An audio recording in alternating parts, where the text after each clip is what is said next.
but you put so much effort into something and then it's just gone like that. And it's devastating, and it's hard to stay positive. I think I'm a pretty positive person sometimes, but it's hard when you know that you can't do what you love.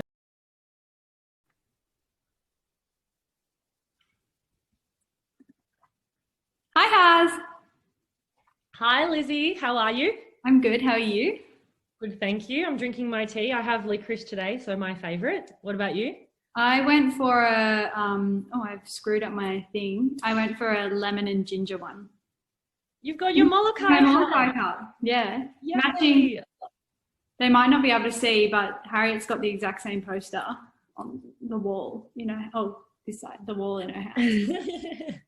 I do. And that would be soon that we would be heading over to Hawaii. So, times have changed, and you're in lockdown and I'm just out of lockdown. So the world is a little bit challenging at the moment.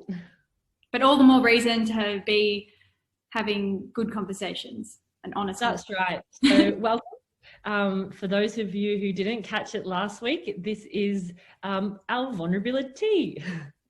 And this is inspired by Ryan and Hugh at the Imperfects podcast as part of the Resilience Project. A shout out to them for inspiring us. And it's about having vulnerable conversations, so opening up, and hopefully we can inspire you, or not just inspire, but just make it real. Everyone goes through struggles. And help you out with some issues that you might be facing now or further down the track, and know that you're not alone in any of your wonderful and scary thoughts. So we're all here. That's right. And thanks for the questions. You all sent them through. They're in Lizzie's hat, maybe? They are. I'm back again with my beanie full of questions. Thanks for your questions. A lot of them are quite challenging, so they might be a little bit hard for us to answer, but we're going to do our absolute best to open up and be as honest as we can. I think you're up first today, Liz. I am. Shivers. Nervous again. There was lots of questions. Shivers. Right. Ready? Yeah, I'll read it to you. You're going to read it out? Yep. Okay. Was it hard trying to move clubs when you were younger? That's a tricky one for you. You've moved clubs a couple of times. I have. So for a bit of background for everyone, I actually did under sixes in Maroubra, and then quit, retired early. And then I went to Bronte Surf Club for the rest of Nippers, and then from Bronte I moved to North Bondi in under 14s, and then 2 years ago I moved to Newport. So I actually have been to quite a few clubs, but definitely the hardest move was from North Bondi to Newport, because I was older, and North Bondi, had become, let's start from there. So when I was at North Bondi, I had the best time in North Bondi. I made some of my bestest friends. I was in a great community, met so many new people, who was having the best time of my life. And I was being coached by one of the greatest coaches ever, Scotty Thompson. And he coached me for, I think I was at North Bondi for 5 years, maybe 4 or 5 years. And he turned me into the athlete I am today. I would not have gotten anywhere without him. He taught me everything I needed to know how to be an athlete. And I, a lot of my success I put to him. I wouldn't have been able to do it without him. And so then when the time came around where I was thinking about moving clubs, it was so hard, mostly because I didn't want to let people down. So because I had been at North Bondi for 5 years, I needed a change in environment. A lot of my friends who I was training with had stopped, so I didn't really have a close group of people to train with, and I needed a change in scene to help me stay motivated to stay in the sport, pretty much. And Newport was the option, and it's funny because moving, even though I was moving for myself, the reason why I didn't want to move from North Bondi is because I didn't want to let people down, because that was my family there at the time. I can tell as you're speaking about this that it's still really raw, and it's still really hard. And is that because of the feelings that you had of letting people down? Like, is that the main resistance and hesitation that you had leaving? Yeah, well, because I had the best time at North Bondi and had become like, I had achieved success, had an amazing network. Like I had said out loud, like, oh, North Bondi is my family. Like, I'll never leave here. I love it. And then to kind of go off that and like do the opposite thing, I was so nervous to let people know that like I was going to move. But I realized in my gut that I had to move. Like, I had to make that change and go to Newport. That was just what I was going to do. And once I realized that decision, I think I cried for a day and a half. You can confirm with my mum, because she was there with me the whole time. I was just bawling my eyes out because I didn't want to do this tough action of like talking to the people at North Bondi and telling them that I was moving. And in particular, talking to Scotty was like, I was just dreading that. I just could not think of anything worse than telling him that I was going to be leaving him and going to be coached by someone else, because he was kind of like my second dad. And I remember I would like organize to have a meeting with him, and I think he knew what was happening, and I was sitting in the room and he walked in and I just started crying. I didn't even say anything. I just burst into tears. And the thing that I found, and from listening to other people's stories about moving clubs, is that once you talk to your coaches and explain why, like, they're so supportive and just want you to do what's best for you. So then, like, I have hardly heard of stories where coaches have reacted badly, because they know, like, they understand, they've been athletes, they get what it's like. And I had this thought in my head that everyone I told at North Bondi would react badly and get really angry at me, and no one did. Everyone totally understood and were really supportive of my decision and like said really nice things. And it was just, I felt really grateful to have had such good connections with all of them, that they were able to be supportive. And yeah, the message I want to, like, in a summary statement, is that it's really hard and scary. It was definitely one of the toughest decisions I've ever made in my life. And that fear of telling people and thinking that you're going to let them down is the hardest bit to overcome. And once you overcome that, then you've got to make the right decision that's right for you. So you guys can all do that, and it is scary and daunting. So know that once that hard obstacle of letting people know is overcome, it's really easy from there. And sometimes it's that build up of having the conversation. The dread of it is a lot more agonizing than the conversation itself. Yeah, totally. And I had, like, as soon as I moved, like, I had great relationships with people at North Bondi, and still do today.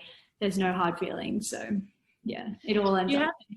Did you have any people resist or make comments, and what did you say to them?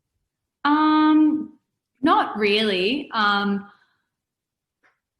No, not really. I think I was really nervous to, like, see everyone at carnivals. That's what, like, laid down the track. So I moved in off season, and then seeing people at carnivals under the North Bondi tent, I was always a bit nervous to walk past, because I didn't want to, like, think that I was, like, showing off for being at Newport or anything. So I was nervous about that. But I'm not a mind reader, so I can't tell what people were thinking anyway. I think a lot of the time we always make up in our heads what people are thinking. So I could have thought, like, oh, they're looking at me funny, like they're angry at me for moving, but I don't, like, that's something I made up. I don't know if that's true. So I think, isn't it crazy, all those things we build up in our heads, and then we kind of often think the worst, and we think that people are thinking the worst of us, which is not how it should be. We should be more kind to ourselves and say, it's fine, no one will mind, but we don't think like that.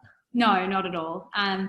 So yeah, and like now 2 years down the track, and like, yeah, I'm so happy at Newport, and I still love everyone at North Bondi and help support them where I can. And yeah, I think, yeah, the hardest thing is talking to coaches, and saying goodbye to Scotty was one of the hardest things I've ever done, but I still, like, talk to him, and we hug on the beach, and I keep him updated with how I'm going in my races, and yeah, we're still great friends. That's awesome. And it sounds like you went about it the right way as well. So yes. I think that's always really important. Yeah. Always letting people know. Well, great question, great answer. And sorry, I feel like I blabbled on at the start for a long time, but as you said, it was a really emotional. No, it's fine. And it was obvious that it's still hard. It's a Yeah. hard thing to talk about, and that's why we're here to talk about these things. Yeah. That are And moving difficult. clubs is a big deal for any girl or boy listening to this that like is nervous because they think it's like they're going to think other people don't think it is a big deal. It is. So you have a right to be nervous. Yeah. All right. Haz, are you ready for your question? Do I have a right to be nervous now? Yes, you've got to be nervous right now. Okay. Ready? Yes. What was the hardest part about being injured? Oh, I feel like that is a perfect question for you. Specific for me. For those who don't know, I'm coming back from injury. I injured myself in February racing in the series, and I had the surgery, and then I've just had my second surgery 3 weeks ago. So it's been 4.5 months of not running or not being able to do too much.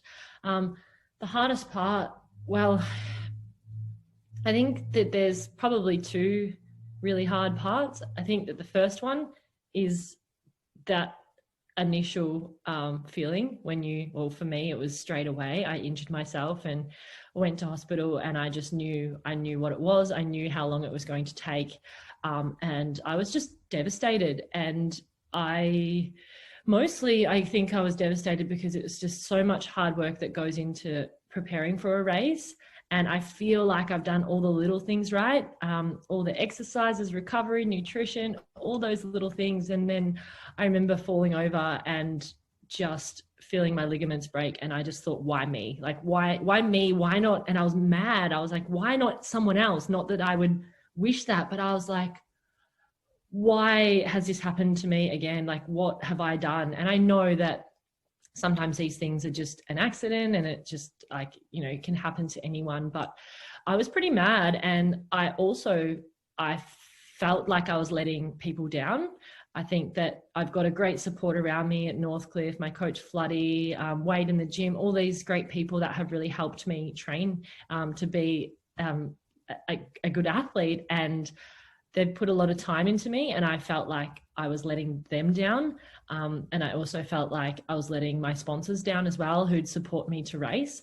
And so it's such an uncomfortable position being injured and not having to race, but then feeling like you let people down as well. And that initial part was really, really hard. And to try and communicate that and talk about that with them was also a bit of a challenge.